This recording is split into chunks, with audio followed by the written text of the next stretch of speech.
시간에 어떻게 준비해야 되냐라고 하면 일단 제가 아까 공부하라 그랬던 거 공부 좀 해야 되겠죠. 그다음에 어떻게든 면접은 말을 하는 연습이지 타이핑을 치는 연습이 아닙니다. 타이핑을 저 답변을 이렇게 만들려고 하지 마시고요. 말을 많이 해봐야 됩니다. 그래서 언어적인 순발력을 키워야 됩니다. 그래서 어, 말을 많이 하는 연습, 요거를 하시는데 요게 상대방이 부모님이어도 좋고 친구여도 좋고 선배여도 좋고 다 좋은데 어, 상대방을 만들어서 무조건 말을 많이 해보는 이런 연습을 좀 하라고 이야기하고 싶고 그다음 타원행과 달리 제가 시간 관계상 내가 길게 설명하기는 어려울 것 같아서 이제 좀 빨리빨리 넘어갈 수밖에 없습니다. 지금 질문도 올라오고 있는 거 제가 보고 있습니다. 답변 드릴게요. 질문 있으면 계속 질문 주세요. 채팅창에. 타은행과 달리 디지털 직군과 일반 직군 공통 지원인데 면접 진행 시에도 구분을 하지 않고 진행할까요? 요거는 그 면접 진행할 때 디지털 직군에 대해서 뭐 기업 금융에 대해서 질문하고 이런 유형의 질문을 하지는 않습니다. 어느 쪽 지원입니까? 라고 하는 것을 먼저 확인하고 적어도 여러분들의 전공이나 지원 분야를 확인하고 그 해당하는 질문을 할 거니까 거기에 대해서는 크게 걱정하지 않아도 될 것 같습니다. 그 다음에 경남은행의 타 시중은행 대비 강점과 약점, 경남은행 채용 전환 인원, 채용 전환율, 이거는 부산은행도 그렇다고 하더만요. 한 60%에서 70% 사이라고요. 그럼 경남은행도 그 정도 되지 않을까 싶고, 인턴 끝나고 이제 최종 임원 면접 보지 않습니까? 거기서 한 3분의 1 정도는 탈락하지 않을까 하는 그런 생각을 한번 해봅니다. 경남은행의 타 시중은행 대비 강점과 약점. 약점은 있어도 강점은 없지 않을까 싶은데요. 어, 아무래도 강점이라 그러면 지역 경제가 강점이겠죠. 경남은행이.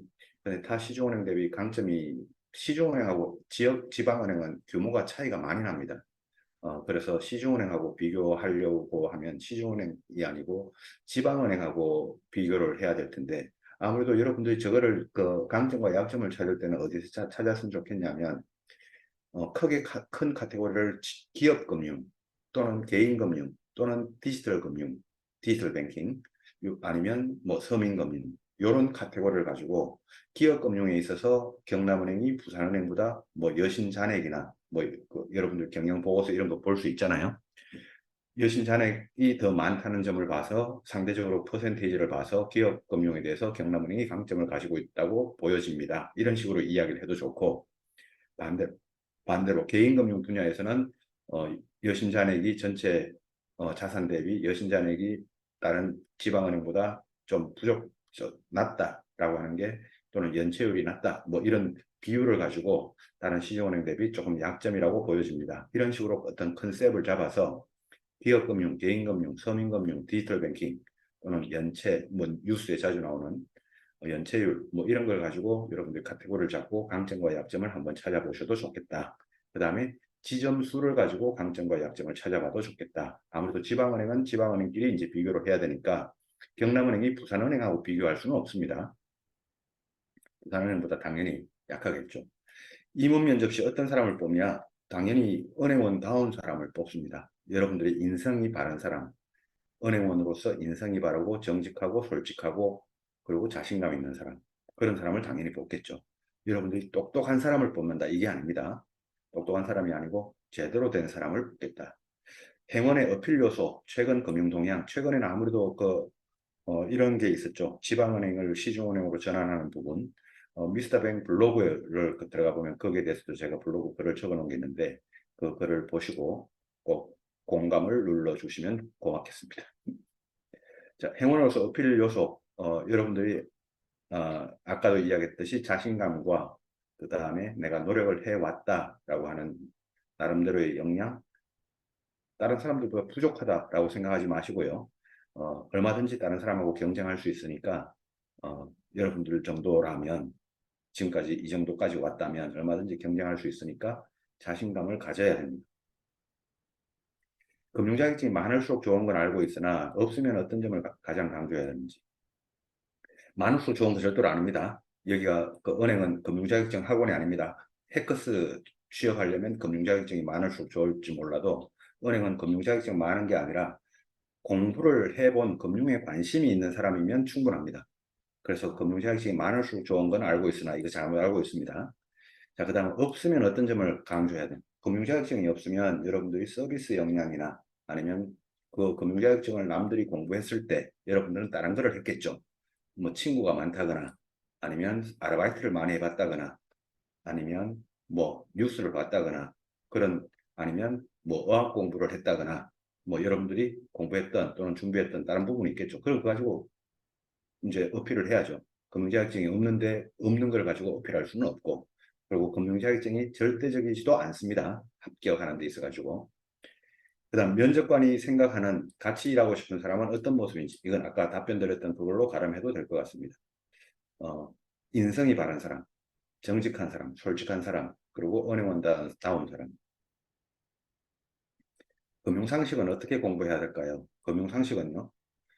금융상식이라고 하면 되게 범위가 넓어서요. 저 마이멘토에서도 좀 이따가 뭐 그 이 부분도 살짝 이야기할지 모르겠습니다만 마이멘토 홈페이지로 들어가 보면 은행 취업 사관학교라고 하는 그 클래스가 있습니다. 은행 취업 사관학교 제가 만들어 놓은 게 있는데 거기에는 현직자, 그다음 전직 인사 담당자, 그다음 전직 은행원 이런 분들을 같이 모아가지고 금융상식, 그다음 직무지식 이런 수업들을 다 만들어 놓은 게 있는데 그런 수업들을 들어도 됩니다.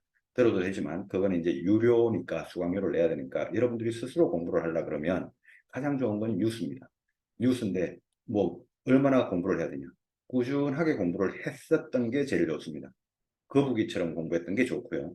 토끼처럼 공부를 하려면 지금부터라도 과거로 돌아가면서 최소한 한 경제 금융과 관련해서 2, 3개월치 정도는 계속 어떤 키워드를 넣어서 어, 공부를 좀 해보셔야 되겠다. 그렇게 공부를 하시도록 하십시오.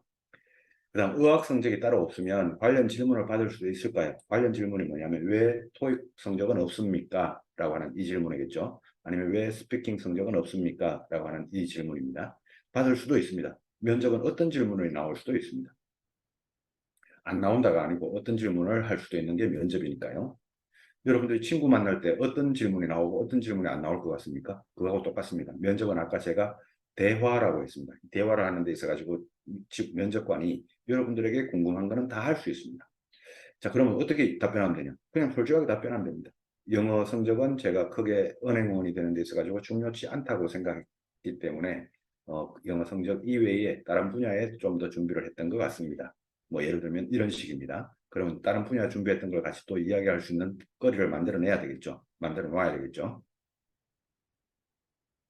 자, 그 다음에 자격증 여부가 합격에 중요한 영향을 미치는지 절대로 중요한 영향을 미치지 않는다라고 했고요. 여기는 패커스 자격증 학원이 아닙니다. 여러분들이 취업하려고 하는 것은 한 명의 은행원이 되는 것이지 자격증 많은 사람이 은행 일을 잘한다는 건 절대로 아닙니다. 신규 직원을 채용할 때 가장 중점적으로 보는 것, 아까 이야기했습니다. 은행에 대한 관심, 그리고 아까 역량 면접에서 제가 질문들에 대해서 여러분들이 솔직하지만 자신감 있게 답변할 수 있는 여러분들의 답변이 있으면 그 정도로 충분히 여러분들을 어필할 수 있을 겁니다.